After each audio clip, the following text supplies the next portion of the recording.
Hello, everyone, and welcome to Post to Post. Thank you for joining me today. I've got a special guest. Some of you may know him. The new people may not. It is my dad. It is AKA the Go Dad. Welcome to the video. Appreciate you joining me. Glad to be here. It's been a while. We had some technical difficulties the last time we tried to do this, I don't know, 8, 9, 10 months ago. And we had a weird problem where your webcam would work, but you couldn't hear me. And then when you turn your webcam off, you could hear me. And then your mic wouldn't work. It was just one thing after another. We spent probably a collective 2 hours trying to figure it out, and then just kind of gave up.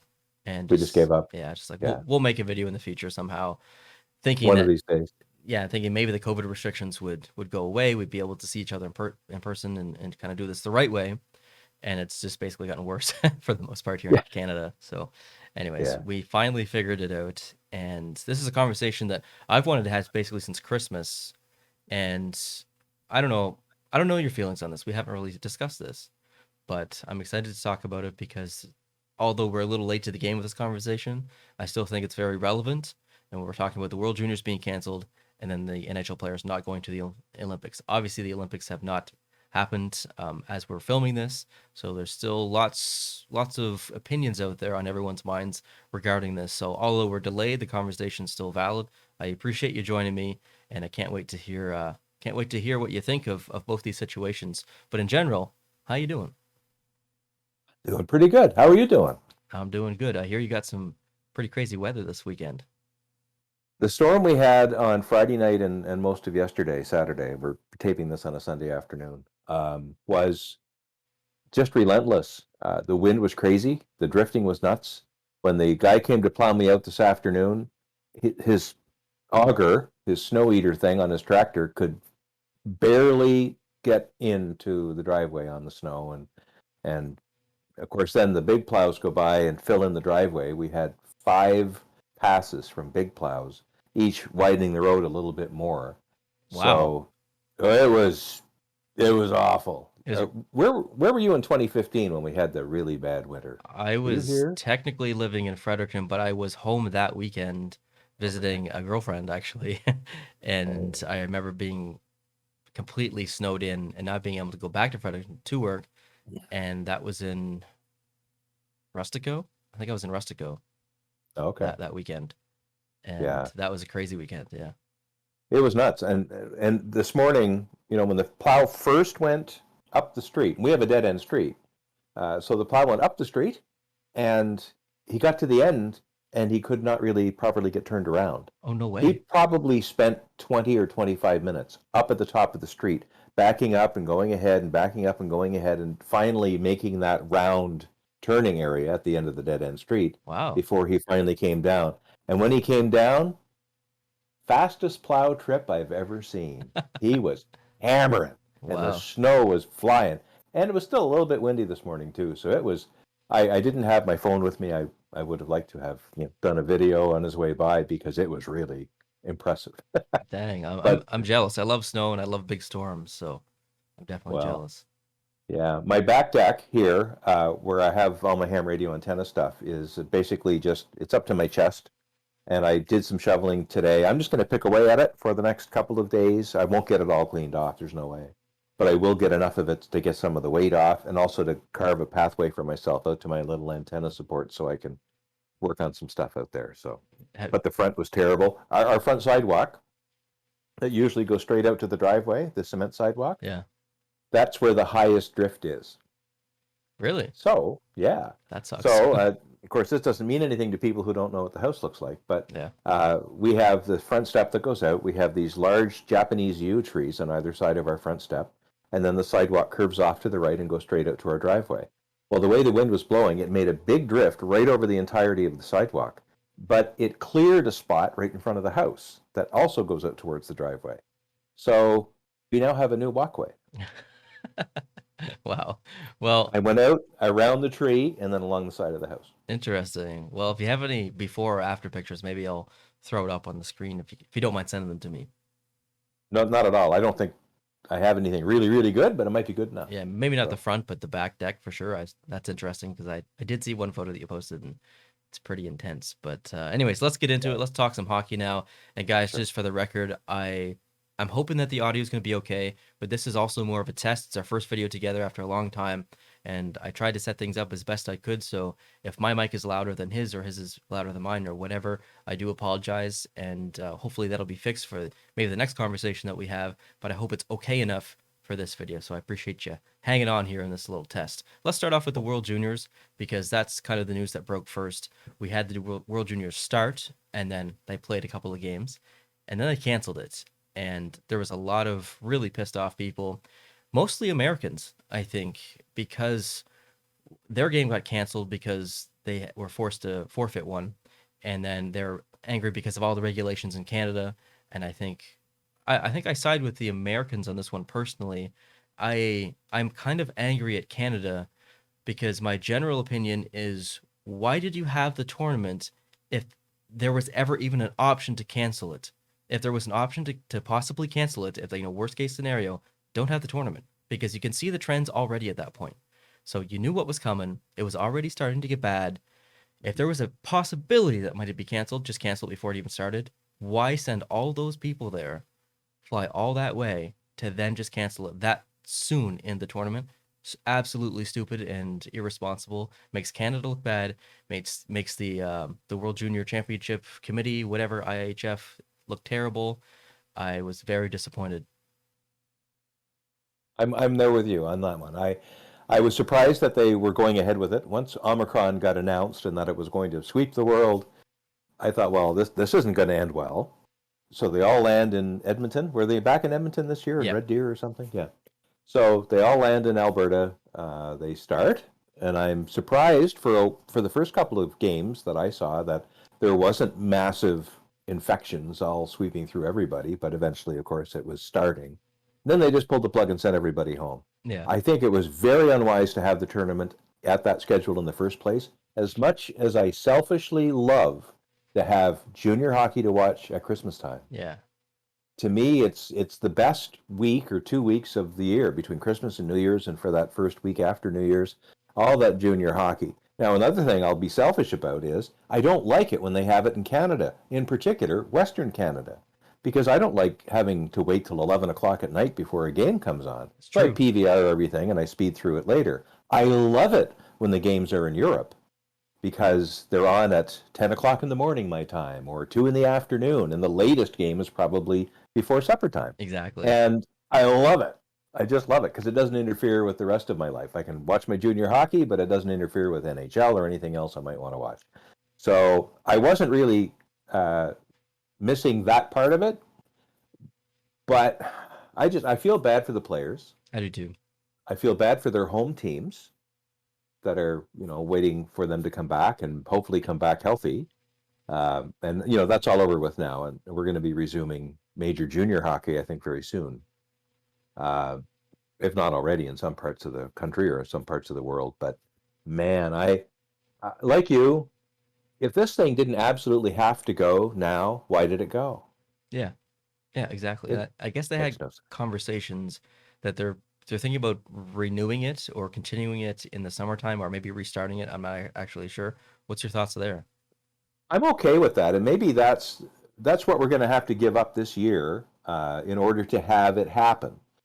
We have the World Hockey Championship that often would happen, in the late spring, because teams, and at least in the NHL that we watch here more often, as teams get knocked out of the playoffs or don't make the playoffs, their players then become available to play for the national team in the World Hockey Championship.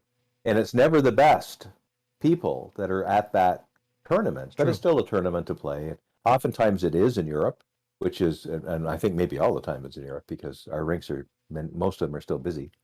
But I think that the juniors could do the same thing when their regular season is over with. But not everyone around the world has the same calendar as we do for regular season hockey. Yeah. Like, look at the EIHL. They start in August, I think, and they're done by, I think, February or March.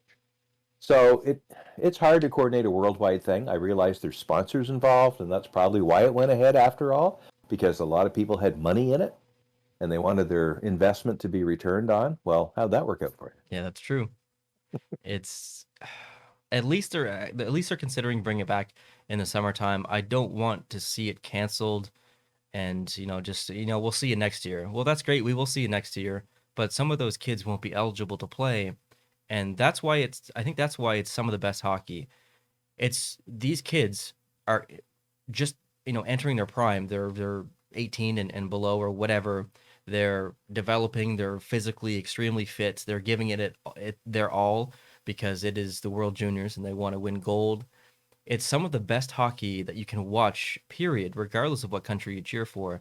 And you might say, well, Neil, what about the NHL playoffs? You could probably say that for the finals, but at that point, all those guys have played for a month and a half of playoff hockey, which is brutal. And it's been going on for 2 months. Like playoff hockey's great, but it lasts for 2 months. The World Juniors is what, 2 weeks or a little bit Yeah. more? Yeah. And there's less time to get fatigued long term. So every game is wonderful. It doesn't matter if Switzerland is playing, Czech Republic or Slovakia, whatever. You can just name countries. It doesn't matter. It's always really good hockey because the players are playing at 100% basically. There's not a bunch of injuries from a long season. It's just good hockey. So I want to see it continue, and hopefully it does in the summertime. It's the best hockey that I watch all year long when it's Yeah. on, and for all the reasons you say. And I was, even though I know this is going to happen, I'm surprised every year when they watch the first game and maybe the second game when they get there. They've had a few practice games and some friendly competitions and scrimmages and things, so they're not totally out of the picture as far as being fit because they've been playing a regular season or half of a regular season already. But the speed that Yeah, first game goes at is it unbelievable, is. and you can't even tell which team is the dominant team at times because the speed of the other team is still so impressive. The way they get back and forth down the ice is just incredible, and it's a joy to watch. And it's the last time that a lot of these players will play on an international stage like this because not everybody gets drafted, most of them don't. And it's the last time that all the players, even the best ones, are playing for pride and their country as opposed to playing for money. Yeah, So it's the real thing. exactly. And it's very Yeah. even hockey in the sense that, well, everyone's essentially the same age. And a lot of the really good players who really, really shine in the World Juniors who may go on to the NHL, some of them shine obviously in the NHL, but they're playing against much bigger human beings in the NHL, and the Yeah. punishment is much more grueling. So they're not able to shine and stand out as much in the NHL as they can the World Juniors. So the playing field is extremely level, and that's what makes it exciting as well because you get to see up and coming talent at its best. So again, disappointed from you, disappointed from me, and hopefully we can see some in the summer. But I want to transition now to the Olympics, which is maybe the bigger conversation to have. More of the viewers are interested in kind of our opinions here. So the NHL announced that there was no NHL players going to the Olympics, and this could probably be an hour and a half conversation talking about the strict regulations in China. There's even countries giving their athletes uh, burner phones and burner laptops to use and saying don't take your personal phones because of they may be watching and stuff. So I think that was Denmark maybe who did that, but Good it's for them. there's whole little conversations around this whole Olympics that we could probably have, but the NHL players specifically not going to the Olympics, that is the second Olympics in a row, which is 8 years. It's been, I guess, has it been 8 years since we saw 2014 since we saw an NHL player play in the Olympics, which means the next time that we see an NHL player playing the Olympics, hopefully there's going to be a 12-year gap. Is that correct? It sounds right. Every four The math years. sounds right. Yeah. So Yeah, it's every 4 years. Yeah. that's a ridiculous amount of time. And I think the NHL flopped the opportunity. If they had have known about obviously coronavirus or whatever, they would have been at the last Olympics, which happened in 2018, but they didn't, and they flopped that. And now they're we're not seeing NHL players back at the Olympics, and I'm not disappointed, but I am at the same time. But I wanted to get your thoughts first. I'm not disappointed at all. In fact, I grew up in an era where NHL players never played in the Olympics. The Olympics was strictly an amateur sporting event. True. I liked that, actually, although it was lopsided because back in the days prior to 1989 and the collapse of the Iron Curtain, in countries, particularly the Soviet Union, these players were supposedly amateurs because they were playing as hobbyists, and their real job was all in the army. They were all in but it was the Red Army team that Right. was playing, and they were very much the professionals. They were hired to join the army and basically play hockey. That was their trade, Interesting. was hockey players. So they were very much professionals. And of course, back then, until the very late 1970s and early 80s, you didn't see anybody from the Eastern Bloc of countries playing in the NHL.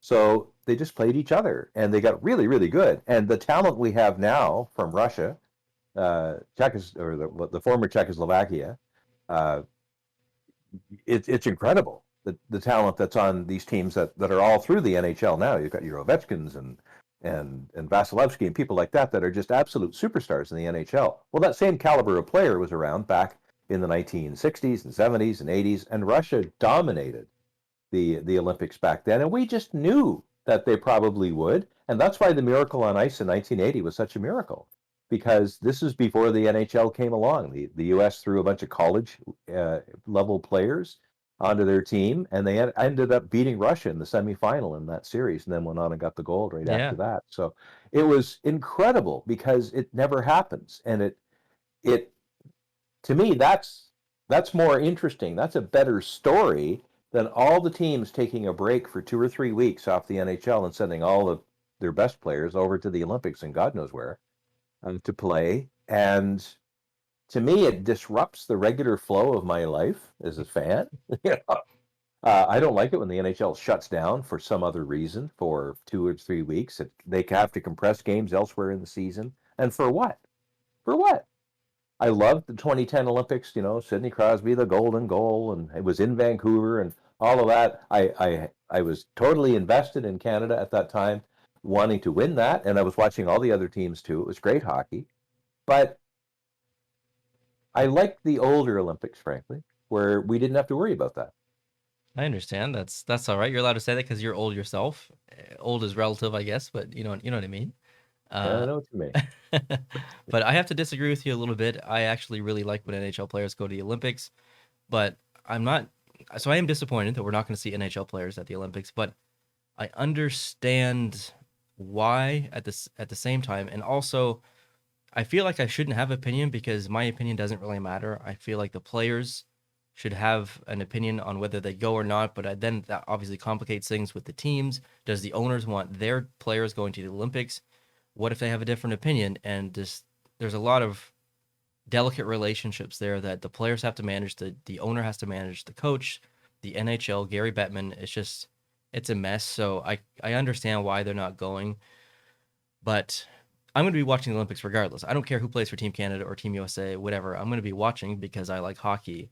But if it was in a different country, I would be very much more on the side of go, and I'm really pissed off that you're not going. But since it's in China and there's so many regulations and so much like weirdness about how they deal with certain things and the penalization almost of players having coronavirus, or athletes rather having coronavirus, having to segregate them not just for a couple of days, but potentially like 2 to 4 weeks or something ridiculous like that, and them not having the proper contact that they need to contact friends or family. Like, man, who knows? I wouldn't want to be in that country right now because I don't know if I'd come back out. I don't know if I'd be allowed to come back out. So, especially you, of all people, really. What's that mean? I'm just saying, just making it sound like you're an international man of mystery or something. Oh, okay. No, I totally agree. In fact, I did I interrupt you? No, you're good. Okay.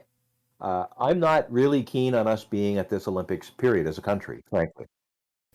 I have big problems with how the Olympics are being hosted this time, and it's not just the regular strangeness that attaches to anything to do with China these days, especially for Canadians after we've had some long-term incarcerations of 3 years of imprisonment for a couple of Canadians that were just released a couple of months ago. Yeah. I think a country that will do that and violate civil rights to that degree, not even to start mentioning all the other things that they're on notice for, I think it's endorsing something that we don't want to endorse. And I didn't like the boycott of the Olympics in 1980 and because of the Afghanistan war, and this is all before your time, obviously, well before your time. I don't like boycotting Olympics on principle generally, However, in this case, I think if it was up to me, I would say, folks, it's just too risky. And the other thing that I think bothers me, aside from all the political pieces, is the approach that China is taking to COVID. Whereas in the rest of the world, we've pretty well accepted the fact that this new variant is going to go essentially everywhere at some point. Yeah. And so at some point in the next, not the next 2 weeks, but in the next 2 or 3 years, perhaps, almost every person on the planet will have come into contact with Omicron or some other variant of COVID. And we're going to get it, and we're going to maybe be sick and maybe not be sick, and hopefully most of us will, or the vast majority of us will be just fine after it's all over with. China, though, rather than trying to manage what they've got, they're trying to stop it everywhere. They're shutting down cities of 15 million people because of 3 cases. Yeah, they've got a no COVID law. Yeah. So I'm thinking of my athletes from my country that are going over there. They have to have 2 negative tests before they go. Let's say on the flight or within an hour or 2 of landing, they have another test or something and they're positive. They're done. Exactly.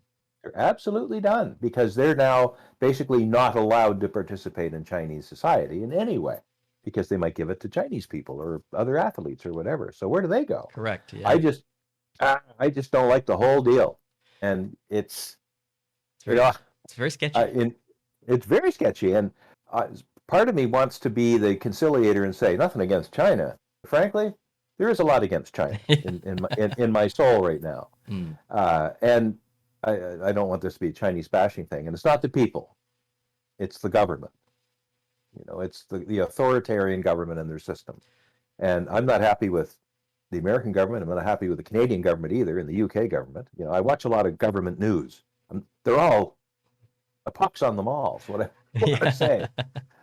But in particular, China, I just think it's a risky place. The way they've conducted themselves internationally in the last few years means that other countries shouldn't do them favors by going to their thing. Yeah, I definitely agree.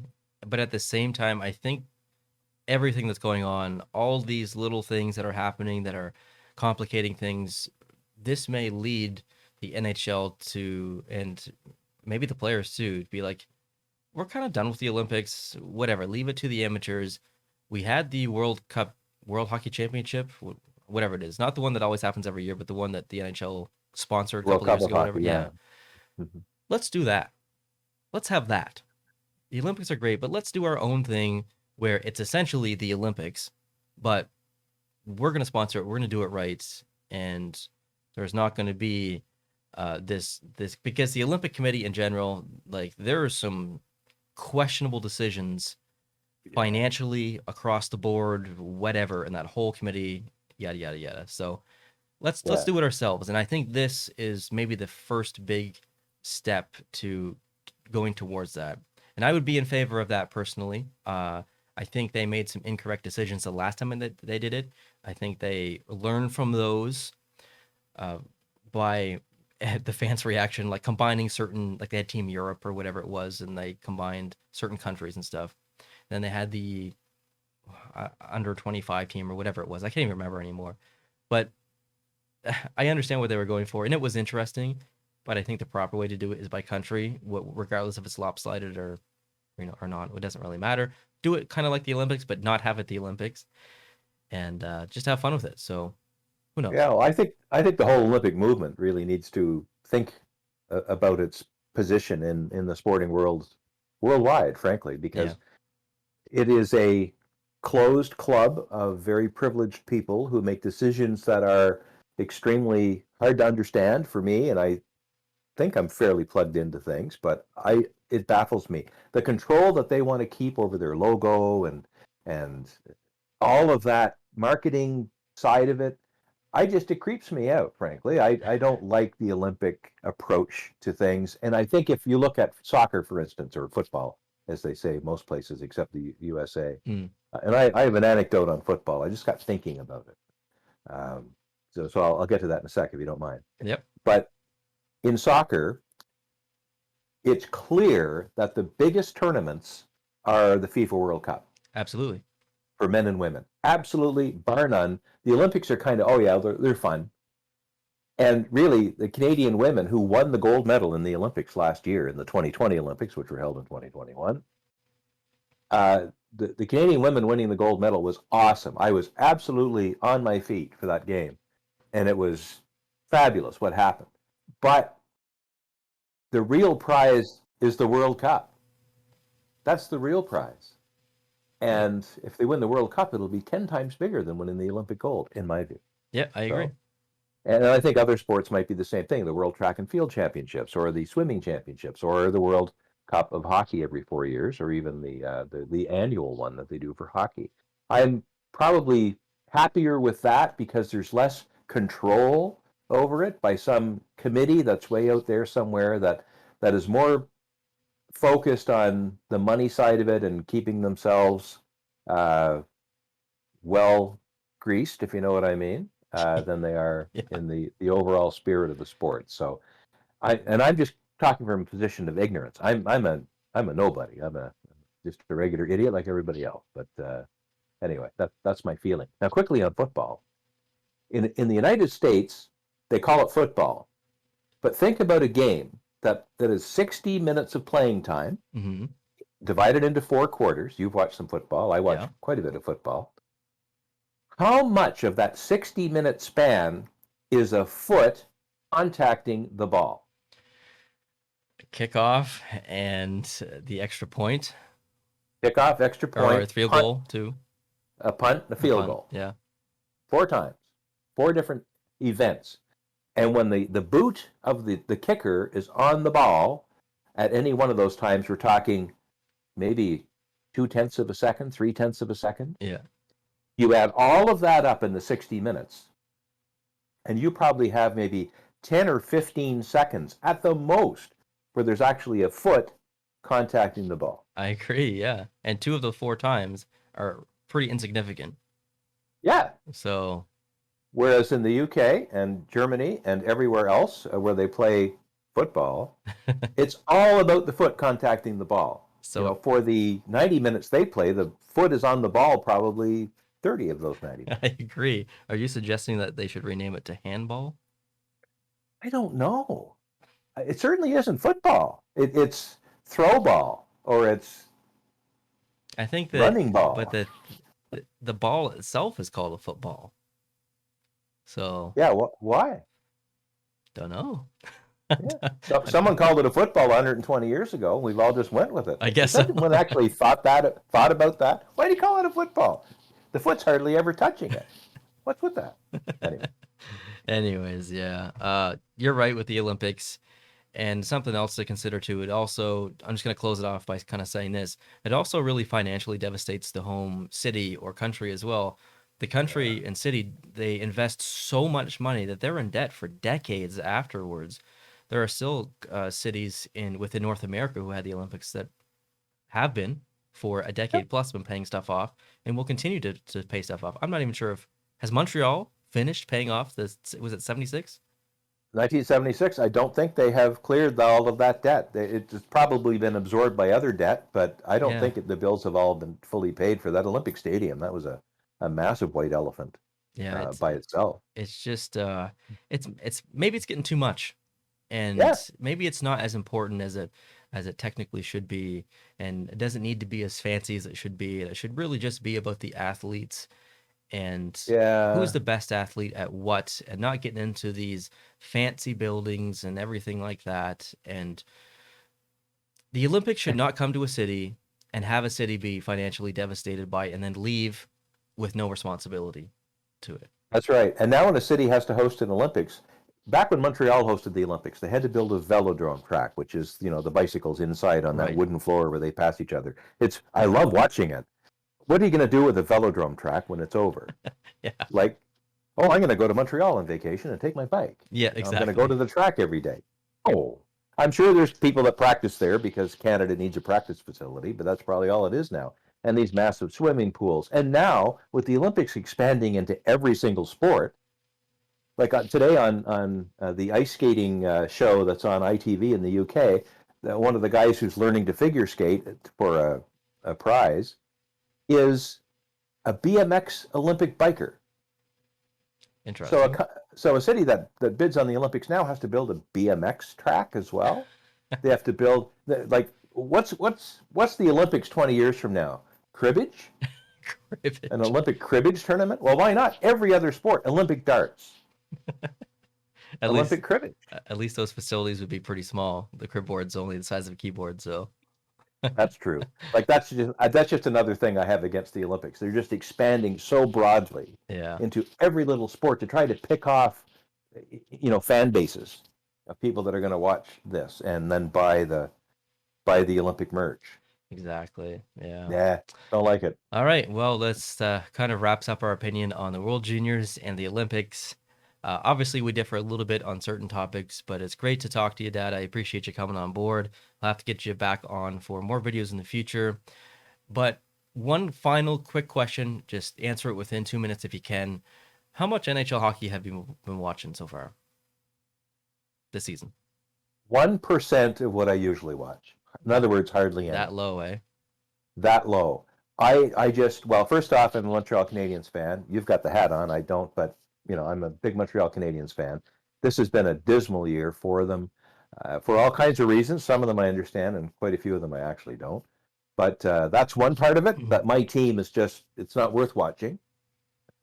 But another bigger part of it is I'm not invested in the game this year. In the game generally. Same. And in the league in particular, I don't understand how they even keep going and why they even want to keep going. Like I don't care. Yeah. And I don't know if that's a COVID thing or I'm just tired of all of the rescheduling and postponements and cancellations and protocols and taxi squads and all this different. I'm a creature of habit, and this is tearing my habits all to pieces. And I'm not going to play. Totally. I must have inherited that from you because it's driving me nuts. I was totally, there was a period probably like late November, early December, where I was starting to get back into it. I was watching quite a bit of hockey. And then I just kind of got, something happened, either a team that I was, watching quite frequently, whatever, whether it was Minnesota or New York Rangers or whatever, half the team went on a COVID protocol. And then they went on a bit of a losing streak. And I'm like, what's the point? Like, there's so much inconsistency with something that's supposed to be consistent. It's driving my internal obsessive compulsive need for routine and lists and consistency. It's just tearing it to shreds, and I can't emotionally take it. So I've really become emotionally uninvested in the NHL and in hockey, NHL hockey this year. The channel has obviously transitioned a little bit as far as content because I'm not talking about as much NHL hockey. I probably could BS my way through a bunch of stuff, but I don't want to, because I'm not watching it. So what's the point? And exactly, I'm sure that upsets a couple of viewers that want to see me talk NHL hockey, but I don't really watch that much because of everything that's going on. So feel bad. Like last week, Montreal played Chicago, I think, and they ended up losing 5-1. But in my mind, I'm saying, doesn't really matter because it wasn't Chicago playing Montreal anyway. It's probably Chicago playing the Laval Rocket. I think Montreal did play Chicago. I don't know. I don't remember a 5-1 game, but I think they lost in overtime 3-2. But maybe that was a different game. But that tells you how much that we know, because neither of us actually know. So I think it's just, it's the COVID stuff. Once everything gets back to normal, I'm really excited to watch regular, normal, consistent hockey with consistent lineups, players that I know are going to be there. If I get myself excited for a specific matchup, maybe it's Sunday and there's a game on, Pittsburgh's playing Philadelphia Thursday night. That's a great matchup for me. I love watching Pittsburgh and Philadelphia. It's always a great game, great rivalry. And then boom, half the team's gone on each side. It's just like, why did I get myself excited for 4 days when this crap happens? So I'm really, really looking forward to regular hockey coming back and it just being normal. If that can, that's the good news piece. If we can end this on a high note, and I think we can, I am very optimistic about the next 6 months. Are you? And definitely the next year and the next 5 years, I'm very optimistic. We've gone through absolute torture for the last 2 years. Yeah. And the light at the end of the tunnel is getting bigger. I watch a lot of science and I read a lot of science, and I'm not the person to dispense advice, for sure, certainly medical advice, but I get more convinced every single day that, more by accident than by intention, the human race is coming out of this, because really the spread of the disease is such that we can't stop it now. Yeah. And you don't want people to get sick, and you certainly don't want people to die from this. But we're getting to the point fairly soon, I think, where the amount of people who used to die from the flu will be roughly the same amount of people that might uh, succumb to some variant of COVID, and it'll be something that just becomes part of our lives. And for the vast majority of us, it will be a small part of our lives. Yeah, And I think you're right.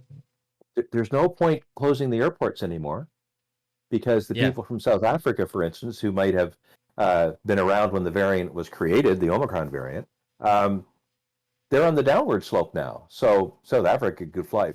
South Africa probably wouldn't want to send people to Canada because they might catch COVID. yeah, exactly. Yeah, So, like, you're right for sure. And yeah, it's I think we're on the not necessarily the brink, but I think the light is there where it transitions from a pandemic to is it endemic? endemic. That's what they're calling it. Yeah, endemic means that it's now so widespread that we're just going to have to adjust our lives to live with it rather than try to prevent it. Exactly. Yeah. So I'm looking forward to that. Right now in New Brunswick, where I live, everything is shut down starting yesterday for the rest of January, as you know. But just so everyone else knows, like when the COVID first hit and everything shut down basically everywhere, that's what I'm dealing with right now in my province. Gyms are closed, restaurants are closed except for drive-throughs, like everything except for everything except for essential services essentially is closed. Yeah, we're not So, much better here. I get my booster on Wednesday. oh, there you go. Woo! Haven't got mine yet. Uh, yeah, but we're in roughly the same sort of situation. We don't have levels like you have necessarily, but we have strategic and surgical lockdowns of various activities, and I'm okay with that. I'm okay with that because right now these measures they're taking, it they finally have figured it out that they're not taking these measures to stop the spread of Omicron. They're taking the measures to slow it down so that we don't all get sick at the same time and there's a big lineup to get into the hospital to get some Yeah, oxygen it's or for the something. hospitals. It's not really for That's right. us, That's essentially. right. It's just to slow it down and basically dole it out over a longer period of time so that if people do unfortunately get sick enough that they need some medical care, there's going to be a bed for them. So, Yeah, it very much exposes the faults in our healthcare system here in Canada and maybe elsewhere as well. But I don't know if because of this, there's going to be an increase in people wanting to work in the healthcare industry because there's going to be so much work moving forward, or if they see mm. what's going on, they're like, yeah, I was thinking about being a Ooh, nurse, but I'll find something I don't else. want it. Yeah, Yeah. I hope, and that's really where the problem is. We have, I think, 6 or 7 mobile hospitals that are in kit form, sitting in trucks that are ready to be taken to almost any city in Canada and set up outside and inside an arena or inside a big convention center or even outside in a tent. And they have hundreds of beds, but those mobile hospitals are not being deployed because there's no one to work in. Oh, wow, I didn't know that actually. That's crazy. Well, let's end it here and let's maybe pick up this conversation in a couple of months and revisit the Olympics and see what happens and have conversations about other things as well, whether it's something in the That NHL or outside of the NHL. sounds good. All right, thanks for joining me. I appreciate it. Hope you have a great rest of your day, and thank you everyone for watching. We are going on about 40 minutes, almost 40 minutes, so I appreciate your time and attention here today. And if you like this, please let us know. Maybe suggest some topics for us to comment on in the future and have conversations around, whether it's NHL, whether it's outside the NHL, doesn't really matter. We'd love to hear from you guys. And if you're new, please consider hitting the subscribe button. And have a great end of your Sunday and start of your next week. Thanks again, Dad. Appreciate it. Catch you all later. My pleasure. Adios.